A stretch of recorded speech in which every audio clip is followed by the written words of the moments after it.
Hello, it's Karen Burniston here with an assembly video for one of our die sets. This is die number 1047, the Upsy Daisy pop-up, and you can check out all of our die designs at karenburniston.com. I particularly love how incredibly generic the Upsy Daisy is. It comes with some scallop squares, and when you put those on those platforms, the middle one will be suspended on some twine. You can use the included pieces like the fishtail banner and the daisies, or you can swap those out for other things like our charm sets, or maybe you're going to use your stamps. You have display options. Are you going to open that card all the way up so that the squares really separate, or are you going to leave it as a 90-degree card with a backdrop? And what's nice about this die set is you don't have to decide right away. It all comes down to how much slack you leave in your twine as to whether or not it becomes a 90-degree display or whether you can open it further. If you want to use 3 squares on your platforms, then your minimum card size is an A2 top fold card, meaning that you need to have at least 5.5 inches in width on your card. This photoplay pattern paper from their campfire collection was just perfect for my card theme today. To decorate inside my card, I will use the largest rectangle from the Rectangles Crosshatch die set, and then those resulting rectangles are just perfect to fit inside an A2 card with just a very slight border. The Upsy Daisy pop-up die set comes with 10 individual dies, including 2 mirror image platforms, so that way you don't have to cut the same piece twice. You can just cut them both at the same time. And I will use my leftover blue cardstock, the same color that I'd used for my card itself, and I just want to cut both of those platforms. Now you can use any die cutting machine that can accommodate a wafer thin die. I am using a Sizzix Big Shot today. The dies will score your platforms in 6 locations, and feel free to draw those in with a pen or a pencil. They will not be visible in the finished platform, but that can really help you learn this mechanism by just going ahead and drawing in your score lines. Now you don't have to be perfect and get them right on the line, because of course when you go to fold, you're going to fold exactly on the score line that the dies have made, but at least that will help you identify where they are. Now while you have your pen out, go ahead and find the notch on the triangle arm of each platform and mark an M in that final triangle.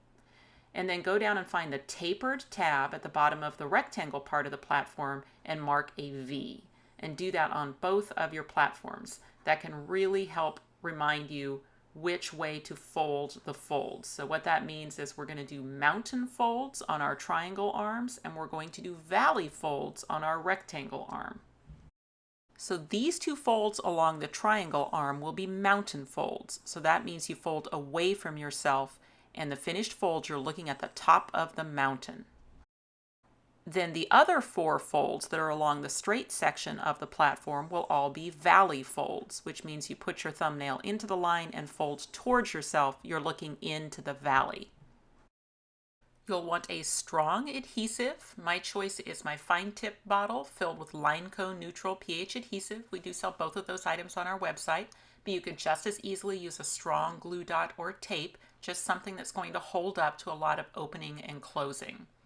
And what you want to do is just add that adhesive all over that V tab, that tapered tab, fold it over and onto the other side of the platform. And that will create a little box out on the end of your platform. So you'll be able to work the folds and get that box folding both ways. So you can create the box and work those folds.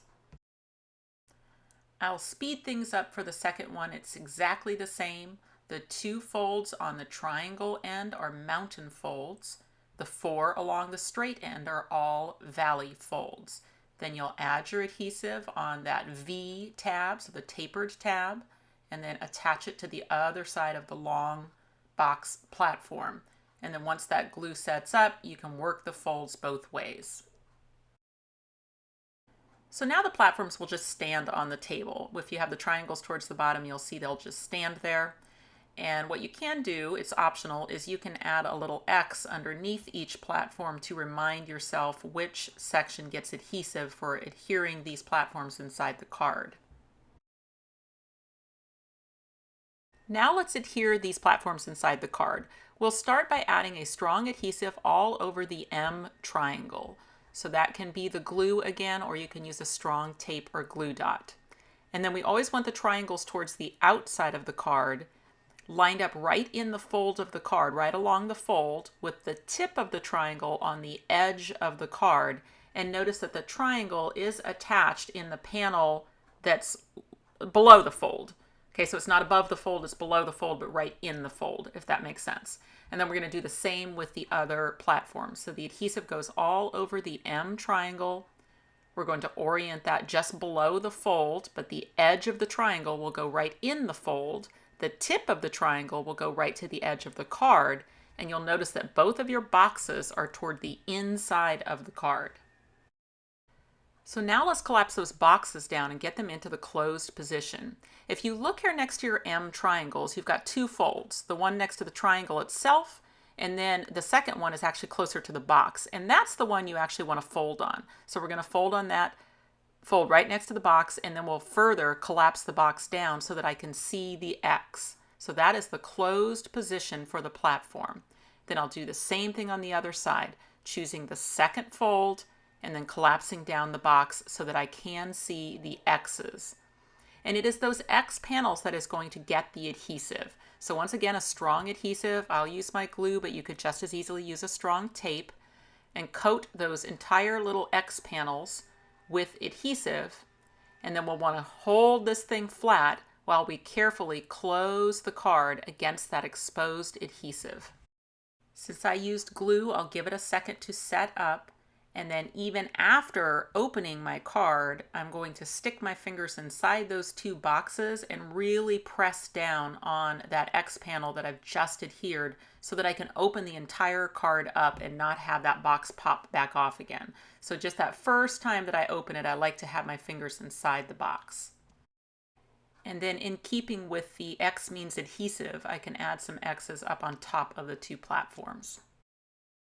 The die set includes two identical scalloped squares. You do need 3 of them, but at least by having 2 dies, you'll get there faster. So you can cut them 2 at a time, or if you stack up your cardstock, you can cut them 4 at a time. Now there are also 2 decorative squares that come in the set, but those are not the same size. They're actually just a small amount different from each other so that you can stack them and get just a very thin shadow, which is kind of a nice look. Another thing you can do is to make frames. So what I've done is nest each of those 2 square dies into one of my scalloped squares, and then I'll cut 3 each on those 2 frames. But what's different about each of those frames between the rust colored one and the brown colored one is that the brown one has the slightly smaller square nested inside, so that when you stack them, all you see of the brown one is a very thin, crisp mat on the inside, and you can see how that gives you a really cool looking frame. Now before I assemble my frames, I decided I would like to add a little layer of grass into each frame. So I will use the edge die that comes in the nature edges that has that grass edge and just cut a piece, basically the length of the die itself, and that will be plenty to get me across 3 of my frames by just cutting a little piece of that grass, putting it behind the brown frame, and then stacking everything up and gluing it together. Now I will use some baker's twine, and my favorite thing to do is to add a little glue out onto the end and then rub that through my fingers to make basically a needle end. So I'll string through the tops of the frames by just going down through one hole, back up the other, and then continuing on for all 3. So down through one hole, back up the other, just going right across the tops of the frames to add that twine.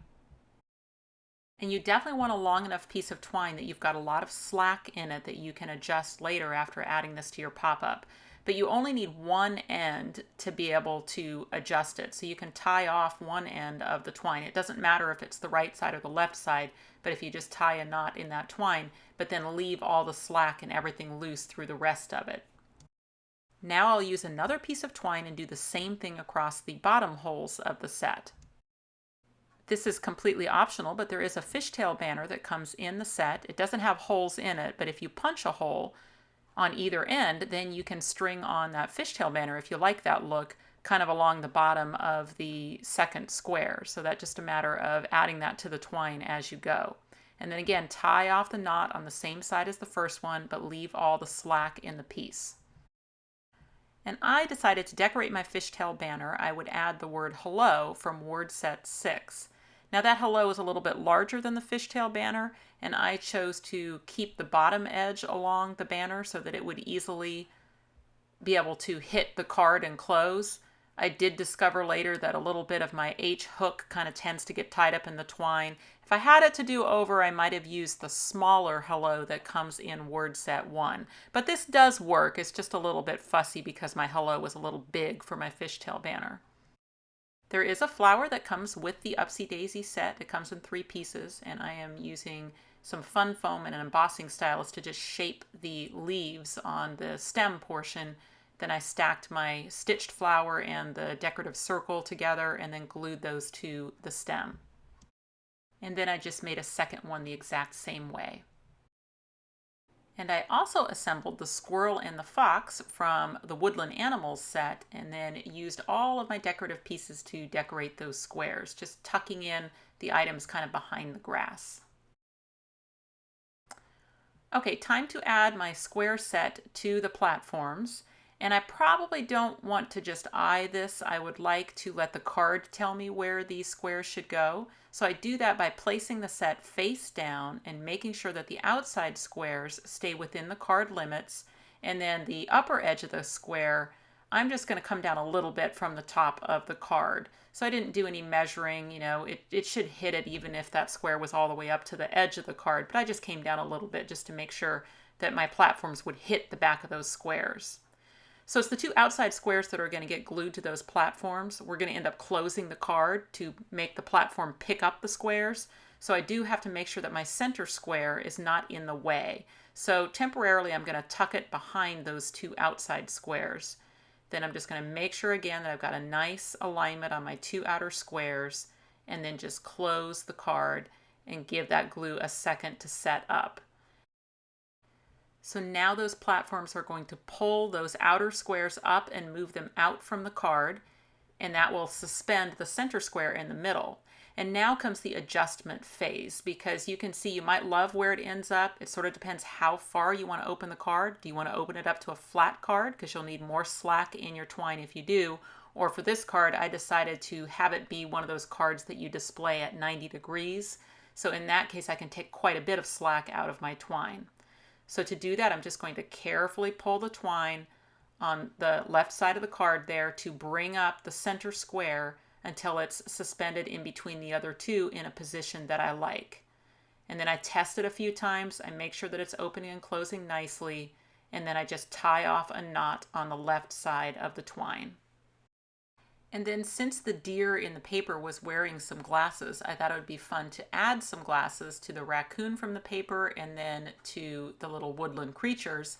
And then I just kept going and added little glasses to the flowers as well. So those are all cut using the tiny accessories die set. And then for the front of the card, just using the leftover pattern paper cut and framed with the pieces from the Upsy Daisy. And then the rectangles are from that same rectangles crosshatch set that I used for the inside of the card. It's just so easy to design the fronts of the cards if you do them after you've done the interior, and then you just basically mimic whatever you did on the inside using your leftover materials. So that is my finished card. It's a top fold A2. It will fit easily in an A2 envelope. It's not particularly bulky. I should be able to mail it for a single stamp. I am sure that I will be making a lot of videos using the Upsy Daisy pop-up because there are so many variations that you can do with it. This one that I'll show real quickly is one that I like to call the Diamond Slide. So I used a different card size for this one. It's a 4.5-inch square card, which means I started with 4.5-inch by 9-inch piece of cardstock, scored it in the middle for folding, and then added my Upsy Daisy platforms in the usual manner. Now, obviously you would do all your decorating of the background of those panels and of your squares, all of that stuff you would do your decorating first, but I'm just showing in all white cardstock how to assemble this technique. So I'm going to turn my scalloped square so that it becomes a diamond shape, and then I'm going to pretty much center and place one on each of my platforms, and then just check it real quick to make sure that it's staying within the card limits, which it is. Okay, now the card is going to tell you which square goes behind the other one, and it may not always be the same square. I wouldn't try to force it, I would just let the card tell you. So for this card, it looks like the right one wants to slide behind the left one, so I'm going to just bend down that edge to kind of help it so that it always wants to slide behind the left one. And then whichever one is sliding in front, in this case my left one is sliding in front, that would be the one that would get your extra diamond. So you get to attach your third diamond to one side but not both, and it needs to be the side that is sliding on top of the other one. And I like to do a pop dot for this. So just in my viewing position, I will figure out about where that center one should go. It's now attached to the left one, so it's going to slide into position as the card opens, and when it closes, the right square or diamond will slide behind the other two. And on that decorated version I showed, it was actually the right diamond that was sliding in front, so that's where I attached my center diamond. So let's look at a couple ideas by our very talented design team. Helen Cryer made this great Upsy Daisy card and decorated it in a masculine theme for a family birthday card. Here's another great birthday card idea, this one by Frances Byrne in a nautical theme. And I love the sweet, bright colors in this card by Kelly Booth that has a Happy Hello Friend theme. And then Frances Byrne again combining some really pretty floral stamps along with some of the shape dies and the Upsy Daisy, and she also used the new alphabet set on this. The Upsy Daisy pop-up will be available in stores and on our website starting June 2018. If you click on the website link, you'll go to KarenBurniston.com where you can find out information about purchasing these dies as well as links to all my other social media accounts. You can subscribe to this YouTube channel and check out some of my other videos. Thanks so much for watching, and I'll see you next time.